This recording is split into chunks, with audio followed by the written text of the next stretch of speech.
Regardez. Alors, il est 22h30, mesdames, messieurs. Les autorités polonaises, vous le savez, se sont réunies un peu en catastrophe ce soir, après avoir découvert l'explosion de ces missiles sur le sol de la Pologne, pays de l'OTAN.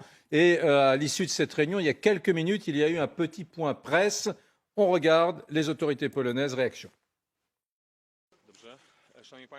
Mesdames et messieurs, tout d'abord, je voudrais vous dire qu'aujourd'hui, nous nous limiterons à un bref communiqué. Nous voudrions communiquer uniquement sur les informations qui sont claires pour qu'il n'y ait pas de malentendus. Mesdames et messieurs, comme vous le savez, aujourd'hui, sur le territoire de la Pologne, une explosion a eu lieu dans laquelle 2 citoyens polonais sont morts. Nos services sont actuellement en place. Ils sont en train d'expliquer la situation, de procéder à des vérifications qui vont durer toute la nuit et qui dureront le temps nécessaire à cette vérification. Étant donné la situation, toutes les procédures nécessaires ont été mises en place. Notamment, on vient de prendre la décision d'augmenter les niveaux de préparation de certaines unités militaires qui stationnent sur le territoire de la Pologne. En même temps, nous venons de prendre la décision de vérifier s'il existe des prémices qui pourraient enclencher l'article 4 de l'OTAN. Monsieur le ministre va aborder cette question. Je lui passe la parole. Mesdames et messieurs, étant donné la situation sérieuse dans laquelle nous nous trouvons, le président de la République de Pologne vient de s'entretenir tout juste avec le secrétaire général de l'OTAN. Nous sommes en train de vérifier, comme on vient de le dire, l'existence des prémices pour déclencher l'article 4 de l'OTAN. L'article 4 qui prévoit la consultation de tous les membres de l'OTAN pour élaborer la réponse adéquate. Nous sommes en contact avec nos alliés, avec les alliés clés. Nous attendons à nous entretenir rapidement avec les Américains. Je suis en train de parler avec M. O'Sullivan, le conseiller à la défense américain. Nous nous sommes entretenus plusieurs fois aujourd'hui, mais nous voulons être très prudents dans les informations que nous fournissons, d'où ce bref communiqué. Merci. Voilà donc pour cette déclaration des autorités polonaises suite à cette réunion d'urgence. 2 informations à retenir. D'abord, ils sont en train de se demander s'ils peuvent invoquer l'article 4 donc, de la charte de l'OTAN qui déclencherait donc des consultations parmi tous les membres de l'OTAN. Et deuxième information donnée par les autorités polonaises, ils vont augmenter le niveau d'alerte militaire. Ça veut dire quoi concrètement, Didier, augmenter le niveau d'alerte militaire sur le territoire? C'est un peu mystérieux parce que je pense qu'ils sont quand même déjà pas mal en alerte, enfin, logiquement. Oui. Mais après, il y a toujours après, il y a des degrés. Moi, je connais pas le dispositif polonais. Je pense que les Américains aussi sur place, ils ont quand même des troupes, ils ont des parachutistes qui sont sur place, doivent eux aussi... c'est normal, il y a des missiles qui tombent, donc on prend des mesures de précaution, ne serait-ce que pour mettre en sûreté ces hommes. Ça, c'est quand même la première chose. Ensuite, on regarde effectivement si l'ensemble du dispositif antiaérien fonctionne. Enfin, c'est des mesures qui sont des mesures d'ordre de prise, de mise en sécurité de ces dispositifs, qui sont des mesures techniques. Mais moi, je pense que l'article 4, enfin... là, sous contrôle de Samantha, qui connaît quand même ça beaucoup mieux que moi. Mais non, parce que tu connais quand même mieux que moi le fonctionnement de l'OTAN. Mais et avec Gallagher, mais je pense que c'est important parce que l'article 4, c'est vraiment important. D'abord parce que c'est quand même une façon aussi de montrer aux Russes. C'est quand même la première fois qu'on a un missile russe qui tombe dans un pays de l'OTAN. Alors, c'est pas pour autant qu'on va déclencher la Troisième Guerre mondiale, mais enfin, c'est quand même pas anodin. Donc, il faut quand même pas non plus faire comme si, voilà. Jusque-là, c'était que la Moldavie, c'est ça? Alors, la Moldavie, ou même pas, n'étant pas membre de l'OTAN, c'est pas dramatique. Pardon, la Moldavie n'est pas membre de l'OTAN, mais pardon, un autre pays, ça que je veux dire. Pardon, en Moldavie, ce qui s'était passé, c'est qu'en fait, un missile de défense antiaérienne ukrainien abattant un missile balistique russe, des éclats étaient tombés en Moldavie. C'est ça. Donc c'est un tout petit poil différent. Là, pour l'instant encore, attention, moi j'ai pas encore les éléments exacts sur ce qui s'est passé.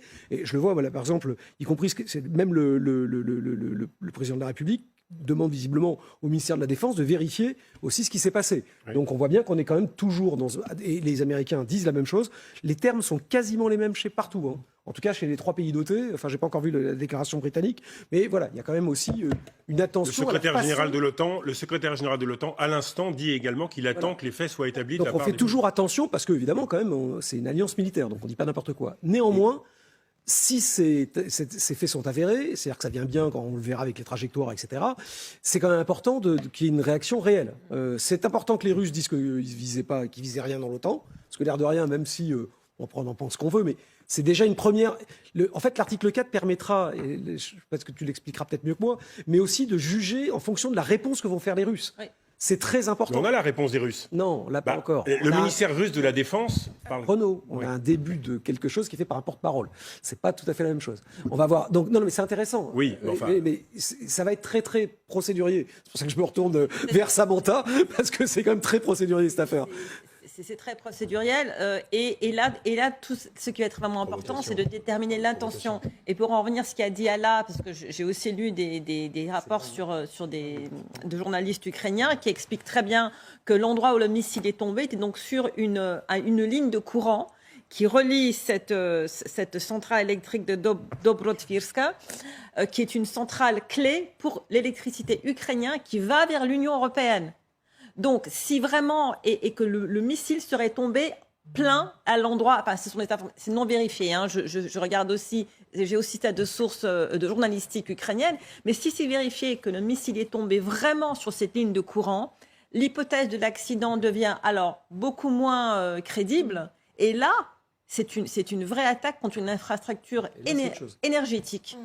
De plusieurs pays de l'OTAN. Donc là, ça devient quelque chose de beaucoup plus grave. C'est pas le nombre de morts qui va déterminer la gravité de la chose, c'est l'intention et les répercussions. Donc en effet, et je trouve que c'est vraiment très fin des Polonais d'invoquer l'article 4 parce qu'ils montrent qu'ils ne sont pas en train de dire on va en guerre. Ils sont vraiment en train de poser les choses, c'est modéré, c'est des consultations. Il faut savoir que c'est...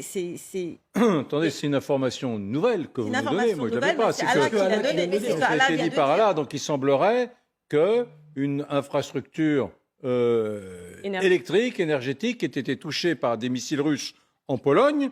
Donc, si c'était confirmé, pardon, ce serait... J'ai bien compris que ce n'était pas confirmé, mais c'est une information importante. Ici du Centre européen de l'énergie qui montre cette centrale Dobrotvirska, qui est vraiment tout près de la frontière. Alors, je vais essayer de la tweeter à la régie pour voir s'ils peuvent la donner. C'est une carte officielle d'un organisme européen qui montre où le missile est tombé, sur la ligne électrique, à côté, tout près de la centrale dont Alla a parlé.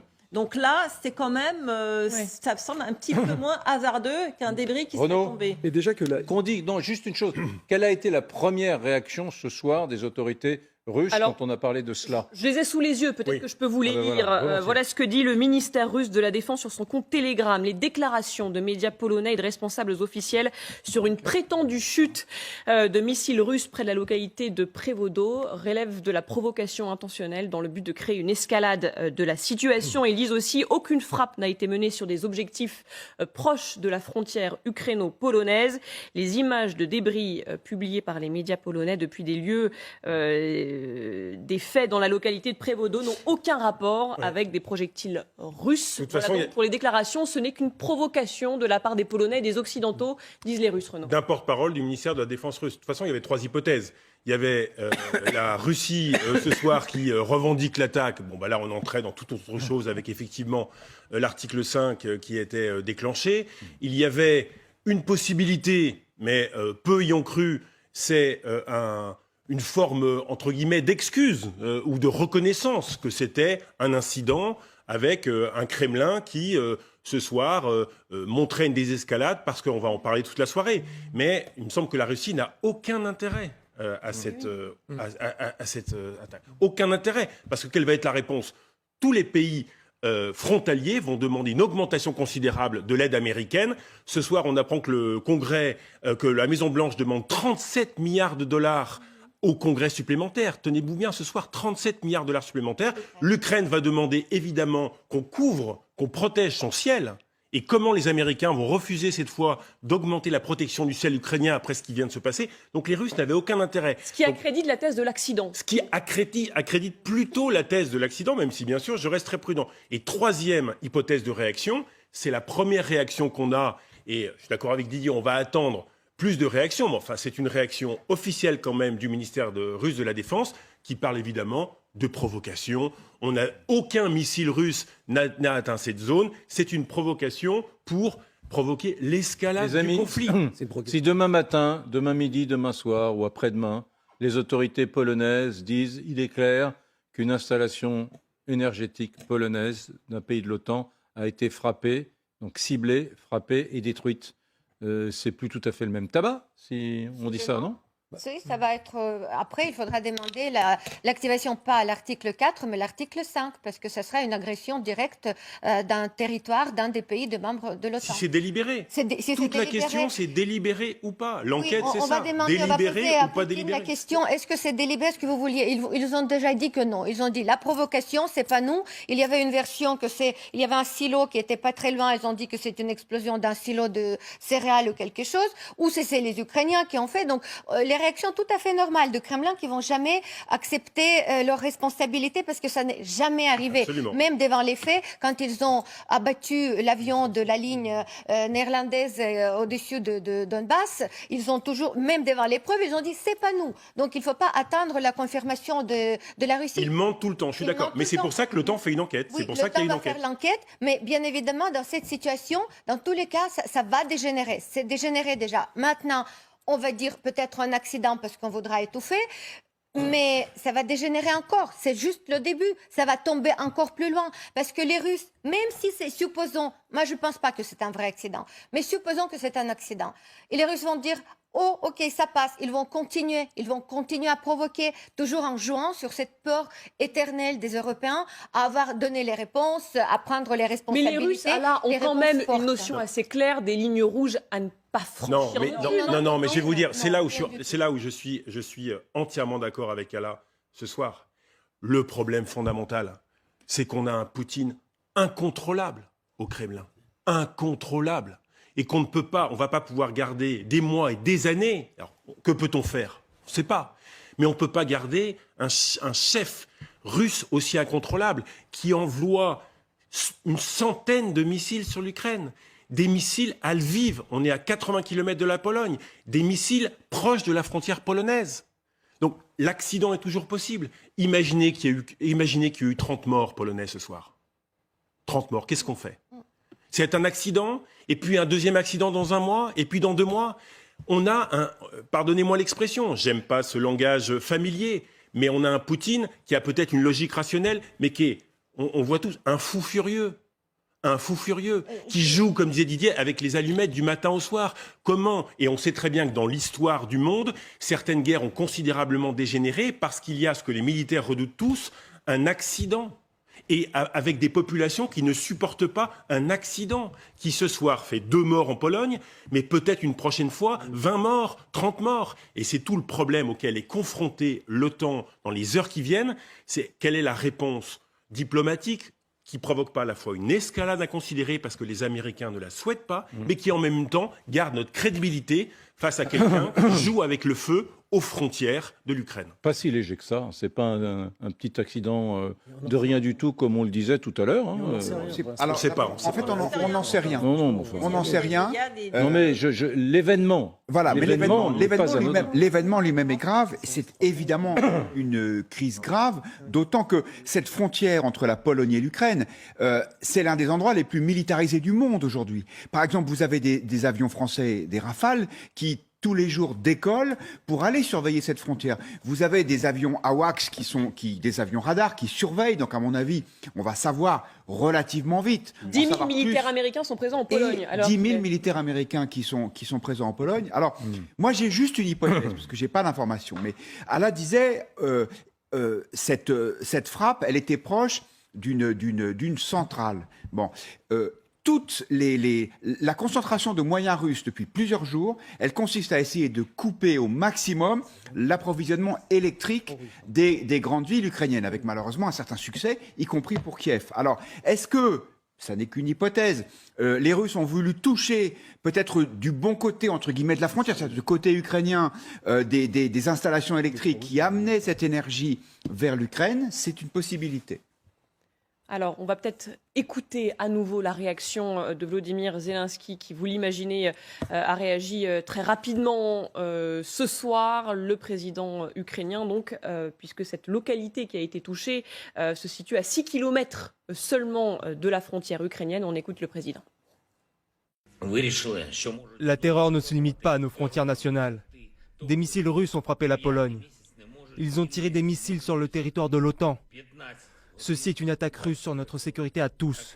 C'est une escalade particulièrement significative. Nous devons agir.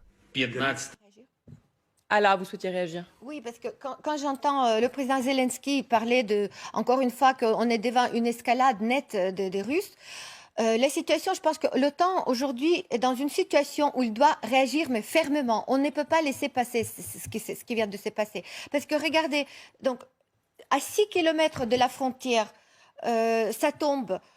Bon, ça n'a pas touché trop les stations électriques, on va voir. Mais juste de l'autre côté, il y a eu 100 frappes par les missiles sur l'Ukraine aujourd'hui. Il y a des régions à Kiev, les gens, la moitié de Kiev est sans eau, sans électricité. Toute l'Ukraine est aujourd'hui sous l'alerte de missiles. Donc, qu'est-ce qu'on attend? Je ne comprends pas. Qu'est-ce qu'on attend? Que la frappe arrive jusqu'à Varsovie, que ça tombe sur une base militaire de l'OTAN, que ça fasse exploser les avions F-16. Donc aujourd'hui, l'OTAN joue sa réputation, notamment la réputation qu'il a été, parce que l'OTAN a été un peu rené de ses cendres à cause de cette agression, à cette guerre en Ukraine, parce que ça fait faire des actions et réagir. Mais l'OTAN aujourd'hui doit être beaucoup plus ferme et enfin arrêter cette guerre. Mais elle enquête. Il faut arrêter Poutine, il faut lui dire non, tu peux pas continuer comme ça, c'est plus possible. Ni bombarder en Ukraine les stations électriques, c'est plus possible. Et même risquer que si on suppose que c'est un accident, risquer que ces missiles traversent les frontières, parce que les missiles russes, vous voyez comment ça marche, donc ça peut traverser et faire encore plus de dégâts. C'est le moment de prendre les responsabilités pour l'OTAN, arrêter, frapper carrément les points de départ. Et l'OTAN qui juge ce soir important que tous les faits soient établis. Exactement. On le rappelle, extrêmement prudent l'OTAN avant de prendre une quelconque décision, puisque les conséquences, Didier, sont graves et importantes. C'est très important et c'est pour ça que l'article 4 est la bonne solution. Parce que pour l'instant, encore une fois, là on met des missiles russes ont touché la Pologne. À ce stade, les Américains qui sont quand même les mieux placés pour le savoir. Et c'est eux. A confirmé. Bloomberg parle. Bloomberg, il peut faire ce qu'il veut. Le porte-parole du Pentagone le dit que lui, il ne veut pas le dire. Donc parce que lui, il explique l'article. Enfin, les réactions de l'OTAN, c'est des réactions sérieuses. Donc on le fera quand on saura exactement ce qui s'est passé. Tu sais pas si c'était de la trajectoire, si c'est un missile qui est parti en sucette, si c'est un missile qui a été touché par de la défense antiaérienne, qui fait qu'il a changé de trajectoire. Tout ça, on ne le sait pas. Donc, encore une fois, j'ai commencé par dire attention, et là-dessus c'est vrai, les Russes ont tiré 100 missiles sur l'Ukraine, et ça c'est quand même un sujet qui n'est pas discutable. Après, comment réagit l'OTAN au fait qu'une partie de missiles, quelle que soit sa nature, que ce soit un missile d'interception ou un missile qui a été tiré par les Russes, soit tombé sur le territoire d'un pays de l'OTAN, ça demande à être quand même vu dans le détail avant de prendre une réaction à l'emporte-pièce. Pourquoi? Pour deux raisons. Parce que d'abord, si c'est pas vrai, si c'est pas effectivement, s'il y a eu quelque chose qui techniquement fait que ça s'explique, la réaction devra se faire, parce qu'on le sait depuis le départ, c'est ce que je disais sur jouer avec les allumettes. En revanche, si il faut réagir, parce qu'on a des preuves concrètes d'une frappe, même involontaire, sur le territoire russe, ça ne va pas déclencher l'article 5. En revanche, comme pour le coup, ça sera la première fois qu'un territoire de l'OTAN sera touché, ça ne peut pas être une réponse anodine. Et donc, il faut qu'il y ait une réponse cohérente et collective qui se fasse. Et proportionnée, évidemment. Mais une vraie Ce sera des frappes? Non, je ne Je Ce pense ne sera pas des frappes, non? Ouais, c'est pas moi qui décide. Mais ce sera quoi? Ça se décide. Ce sera quoi? Ouais. Mais ça, encore une Si fois, c'est pas des frappes, ce serait quoi? Profonde indignation, je pense. Ça Non. sera vraiment la réponse de l'OTAN, profonde indignation. Non, Et je c'est ça pense que- mais si- qui me fait réagir parce que si- Non, mais il y c'est a pas toute une grave. gamme. Si l'OTAN Oui, n'était mais que de bien la sûr. profonde indignation, Oui. bien sûr que non. Ça peut être du déploiement de missiles patriotes, ça peut être des déploiements de missiles antiaériens, ça va être une augmentation. Mais évidemment, ça va Pour être protéger cyber, la ça va Pologne, être ça va. pour Pas protéger que la la Pologne. Pologne. Mais il y a quand même un élément, je suis désolé, vous n'aimez pas ça qu'on fasse de la politique fiction, Didier François, mais il y a quand même un élément, c'est que Poutine, finalement, quand il est sur le registre des armes conventionnelles, est ridicule aux yeux du monde entier. Et là, dès qu'il passe sur un autre registre, qui est celui de l'inquiétude, de l'internationalisation, du potentiel déclenchement d'une guerre sur fond d'armes nucléaires, là, il redevient le Poutine qui fait peur, le Poutine puissant, etc. Et donc là, il vient Non, mais- simplement avec ces deux missiles, là, il vient de passer du premier étage au deuxième étage ce soir, Mais Poutine. non, Ben si, mais pas du tout. Mais enfin, attends, alors, moi, ça me fait. on est en train de faire une émission spéciale Mais- et le monde entier est en train de faire une D'accord, et émission alors spéciale. après, mais enfin, voilà, les mêmes qui aujourd'hui disent que grosso modo, l'OTAN c'est des couilles molles, pour faire simple, d'accord, sont c'est les mêmes qui nous disaient il y a 6 mois, c'est Docteur Folamour. Donc faut arrêter, faut rester calme quand même là-dessus. Donc il faut répondre de manière normale et proportionnelle. Non, mais je dis pas le contraire. D'accord. Je dis que Poutine, avec ça, vient de passer à l'étage supérieur ce soir. on en sait Bah rien. si, on ne sait pas si c'est délibéré pas. ou pas. Alors, il y a, Bah oui. il y a plusieurs choses. Il y a C'est une plusieurs organisation, choses, l'OTAN, Samantha. c'est pas- Il y a plusieurs choses. C'est que, d'après un expert ukrainien à qui j'ai parlé en début de soirée, le missile est tombé non loin aussi de la base militaire de Yavoriv, qui est une base ukrainienne qui est très bien défendue. Bien sûr. Et il se pourrait que les défenses antiaériennes Et ukrainiennes qui brouillent, qui arrivent à brouiller les capteurs GPS des missiles et brouiller le missile pour le détourner et que le missile soit tombé en Pologne et ça pourrait être la thèse de l'accident. Donc ça, c'est plutôt positif. Ce qui est moins positif, et je sais que je reste un petit peu assise sur le cul entre deux chaises, comme on dit, c'est que ce qui est un petit peu... C'est normal. Ce qui est un petit peu moins positif, c'est la réaction des Russes. Les Russes auraient très bien pu dire, écoutez, c'est un accident, on va enquêter. Ils auraient pu dire, nous allons enquêter aussi. Ils auraient pu faire autre chose que ce qu'ils font toujours, c'est dire non, c'est pas nous, c'est une provocation. Ça, c'est plus inquiétant. Pourquoi ? Parce que pour les discussions qui vont avoir lieu dans les jours à venir, parce qu'il y aura des convocations d'ambassadeurs, il y aura sans doute des coups de fil entre Washington et Moscou et entre différents niveaux diplomatiques, là, les Russes montrent d'emblée une mauvaise volonté et une mauvaise foi. Parce que ce serait tellement facile pour eux de Comme dire d'habitude. eh bien, on s'est trompé, c'est un accident, et d'étouffer l'affaire et on n'en parlerait plus. Et en on même temps, passerait à c'est autre chose. absolument pas leur rhétorique, j'allais Non, dire, c'est pas leur depuis rhétorique. ces 9 Mais mois là, de ils sont en face conflit. de l'OTAN quand même. Mais ce que disait Là, ils Renaud sont est en face de intéressant l'OTAN, et aussi. c'est beaucoup plus inquiétant comme réaction. Il va falloir trouver un juste équilibre entre éviter l'escalade et en même temps montrer à Poutine qu'il ne peut pas se permettre de faire ce genre de choses. Ça va être ça le Et de tirer près de la frontière polonaise. De toute façon, les 100 missiles, c'est pas possible. Didier l'a dit, l'important c'est la cohérence, mais c'est surtout, et c'est ce qui caractérise la manière otanienne, et c'est le sang-froid, qui n'est pas l'allié de la précipitation. Et c'est pour cela que Stoltenberg, et Renaud l'a cité, dit de manière très explicite qu'ils sont en train d'établir les faits. Ensuite, le coup de fil le plus important de la soirée, il est en train d'avoir lieu. Il est entre le président polonais Duda et son homologue américain Joe Biden. Ensuite, il y a toute une palette d'options. Pourquoi est-ce que l'Ukraine, par exemple, appelle à une réunion, à déclencher des consultations otaniennes ?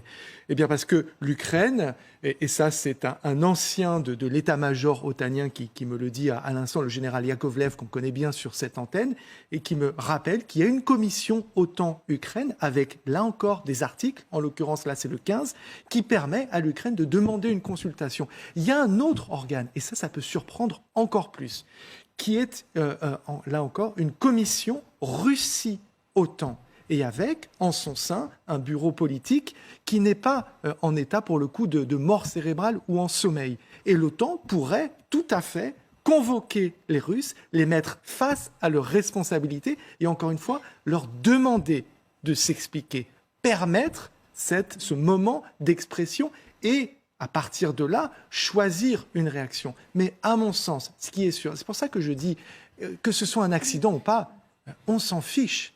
Et c'est pas ça qu'on va établir. Ce qu'il faut établir, et l'importance de la réponse otanienne, c'est de s'assurer que ça ne se reproduise jamais, que ça ne se reproduise plus, accident ou pas accident. Comment est-ce que vous allez faire accepter aux Polonais en disant Bien c'était sûr. juste un accident? Ils ont deux morts. Ils ont deux morts. Donc, accident, Les c'est pas amis, ça la moi- question. moi, C'est je comment vous- est-ce qu'on s'assure il y a que les ça se opinions Moi, je vous le signe demain, la télévision russe, vous verrez, la télévision russe demain de propagande, Russia One, va dire c'est une blague ou quoi? Ça fait des mois et des mois que notre grande ville russe de Belgorod est bombardée. Simonian Elle a l'a déjà dit ce soir. Elle a déjà dit d'ailleurs. que Belgorod, ben, je vous le dis avant de l'avoir vu, que Belgorod est bombardée par les Ukrainiens qui sont abreuvés d'armes de l'OTAN. Des Américains leur donnent des armes pour bombarder des Russes à Belgorod. C'est intéressant. Et là, eux, ils se prennent deux pauvres missiles qui sont détournés avec deux agriculteurs qui sont morts en Pologne à 5 km et ils convoquent l'article Eric, 4 et c'est peut-être exact- l'article 5. c'est exactement ce qu'a dit On Simonian. subit ça, ils nous font la guerre. Voilà ce que vont dire les Russes. On regarde ce que dit Margarita Déjà. Simonian. Alors, On regarde. vous êtes visionnaire, Cette Eric. Maintenant, la propagandiste. Pologne a sa propre région de Belgorod. À quoi vous attendiez-vous? Ah ben voilà. Effectivement, nouvelle frappe à Belgorod aujourd'hui de la part des Ukrainiens. 2 personnes ont été tuées dans cette région russe, à la frontière, à 40 km de la frontière On se ukrainienne. demande, mais qu'est-ce que se passe à Belgorod? Mais les méchants ukrainiens attaquent une petite ville paisible de Belgorod. Mais vraiment, mais on est très inquiets. Mais quand je vous écoute, vous parlez tous, oh, l'accident, pas l'accident. Non, il faut attention, il faut vraiment faire très attention pour ne pas déraper. Parce que si Non, c'est principe un de accident, Le journalisme, donc, c'est la attention, prudence. La On attend réponse mesurée de l'OTAN, n'est-ce pas? Donc, on va établir c'est un accident. Donc, aucun problème. Vous pouvez continuer à détruire l'Ukraine. Allez-y, bombardez Non, là, les Ukrainiens, les villes On ukrainiennes, analyse. les Ukrainiens. Aucun problème. Parce que nous, enfin, ouf, on est tranquille. On a déterminé que c'est un accident. On peut continuer à revenir à vos discussions, vos travaux, vos occupations, etc. Non, mais vous Ala, si tu imaginez permets ce qu'on juste est un en petit train point. de dire? Je suis d'accord avec toi, mais Ala, Complètement zapper l'Ukraine. L'Ukraine aujourd'hui est victime d'une attaque, agression qui n'a jamais été depuis 70 ans. Et on est en train de On passer, ne zappe pas de l'Ukraine. discuter. Mais oui, Non mais Alors- attendez, Encore là. des Mais oui. milliards Voilà. de dollars d'aide. On parle de la position américaine. Vous pouvez pas dire ça. c'était l'occasion Ala, d'en finir. Ala, C'était vous l'occasion ne d'en finir. pouvez pas dire ça dans cette émission. C'est une Je peux émission le dire, politique. Eric. Je le Depuis le dis. mois de février, on fait Oui. du 100% Ukraine tous les soirs. Mais le- Voilà, Non, vous êtes là mais tous bien les sûr, soirs. on fait l'Ukraine. Bon, Mais- voilà. Et il y a aussi, pardon, et je termine, il y a les Ukrainiens, certes, on en parle tous les soirs. Il y a aussi des citoyens dans des tas de pays européens qui s'interrogent aussi, c'est peut-être leur tour ce soir, sur l'internationalisation de ce conflit.